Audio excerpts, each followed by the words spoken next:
Greetings everyone, and welcome back to episode 5 of my Painting the Thousand Torii Gates series. Today I'm going to finally be fixing my friend in this painting, and I started off by printing out a scale picture of my friend here, and I scribbled on the back with a graphite pencil so that everywhere where I was going to trace had graphite on the back. And this makes like a transfer onto the canvas, which is what I did when I was transferring the rest of the painting on. But this time I'm just trying to get an actual accurate representation of where everything is instead of where I drew it out the first time, because that was quite wrong. And I'm gonna put up a picture here of where the drawn in parts of her are and where my painted in parts of her are, and it's kind of embarrassing. The feet are like an inch from where they should be, and so is a lot of other stuff. My gates in the background where it goes around the corner were quite off, and the part where the ceiling comes down, that was too high as well.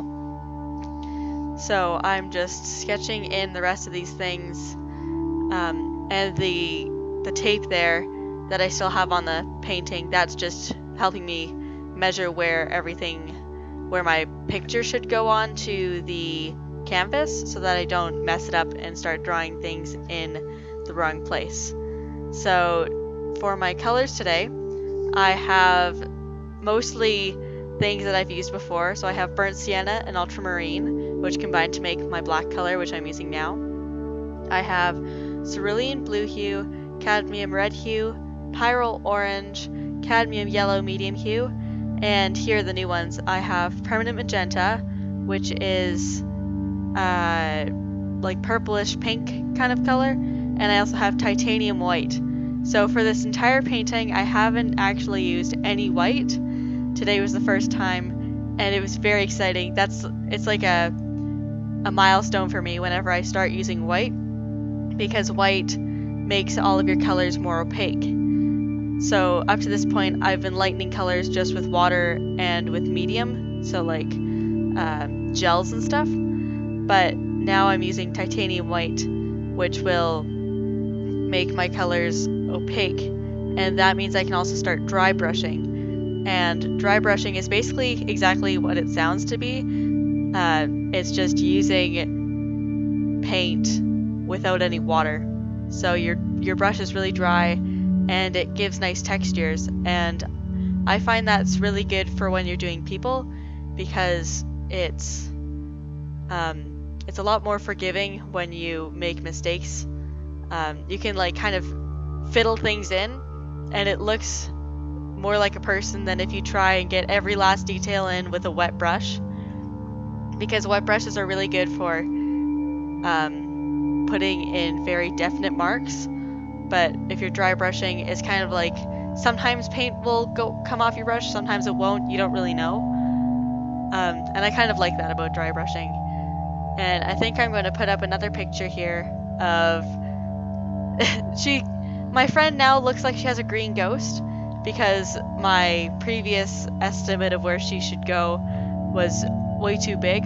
So I've been joking with her that first she looked like a dinosaur, and now her dinosaur has died and has become a ghost that is going to follow her around the painting for the rest of time. So yeah, you can see that there's a bit of an outline, which I'll try and get rid of throughout the episode.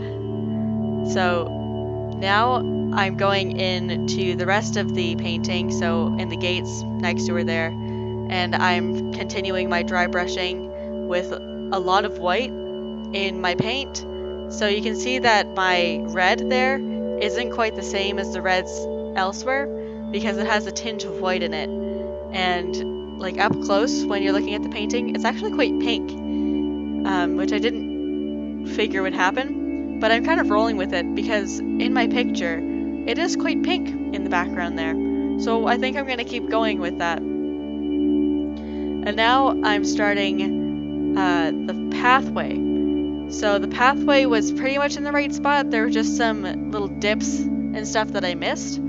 So I'm going in with lots of cooler colors. So this is my burnt sienna and ultramarine mixed together to make black, but I've added white. And I kept having to add ultramarine. You can see my bottle of it in the bottom left-hand corner, because I was actually just using it out of the tube, because there was so much blue that I had to add to offset my burnt sienna.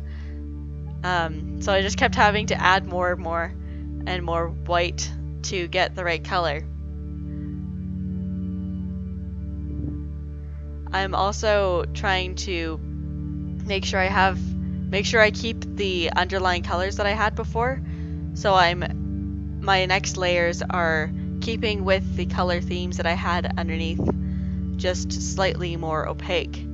And even though I'm covering up those layers, you'll still be able to kind of see them at the end. Like, the paint isn't completely opaque, like it's still kind of slightly translucent.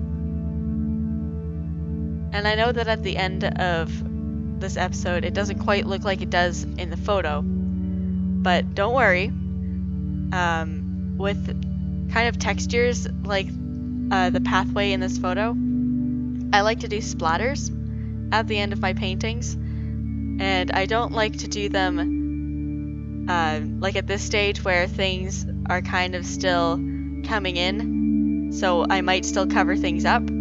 So I like to leave my splatters to like the very last minute. It's the last thing I do. So I hope you enjoyed this episode.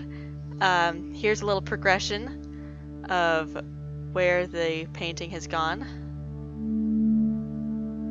And that's today's. And you can definitely see my permanent magenta there. So I hope you enjoyed this episode. If you did, please leave a comment, like, and subscribe to the channel.